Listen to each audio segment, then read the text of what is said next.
Garde forestier. Beaucoup de personnes connaissent ce terme mais peu comprennent ce métier, son utilité et ses missions. Il y a beaucoup de préjugés sur ce travail, mais beaucoup sont basés sur une vision fausse de la forêt et des métiers en extérieur. Une petite session de fact-checking sur la vie des gardes forestiers. Ça vous branche? Non, je connais pas. Non. Oui, bien sûr, je connais le métier de garde forestier. J'imagine que sa mission, c'est de surveiller peut-être les braconniers, de surveiller les forêts, de voir les bois morts. J'imagine qu'il doit surveiller tout ce qui se passe à l'intérieur d'une forêt. Alors un garde forestier peut exercer plusieurs missions.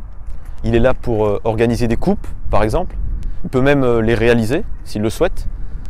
Il travaille au service d'un technicien forestier qui lui-même est dirigé par un ingénieur. Mais en dehors de ça, le garde forestier actuel doit trouver des financements et des travaux, faire de l'entretien de bords de rivière, faire de l'élagage, faire du soin à l'arbre en ville.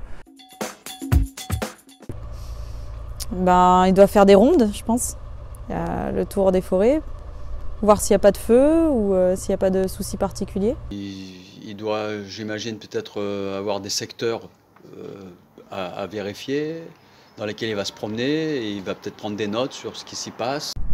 Il ira d'abord saisir des données, par exemple martelage la veille, un martelage, c'est-à-dire une coupe d'arbres, il a marqué des arbres. Il ira par exemple au bureau pour saisir tout ça. Il va également retourner sur le terrain pour faire d'autres missions, comme du suivi sanitaire, ce qui est une mission aujourd'hui qu'on fait souvent en raison du changement climatique. Et enfin, il pourrait être amené à se rendre sur d'autres parcelles pour voir si les travaux ont été effectués selon ce qu'on appelle un cahier des charges. Je ne pense pas qu'il y ait une journée type. En fait, il va passer pas mal de temps en réunion, ça c'est certain, justement pour toutes ces missions. Il va faire du martelage à certaines saisons, il va faire la surveillance de coupe à d'autres périodes. Certainement, puisqu'il faut marcher.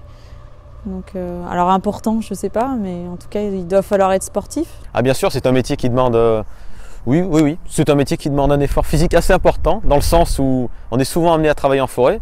On peut faire face à des terrains qui sont assez difficiles. Il est parfois compliqué d'accéder à certains coins. Non, j'ai pas d'idée. J'imagine entre 1500 ou 2000 euros peut-être. J'ai aucune idée. L'embauche, ça doit être aux alentours de 1400 € à peu près. En fin de carrière, je sais pas, je dirais 1800-2000 €.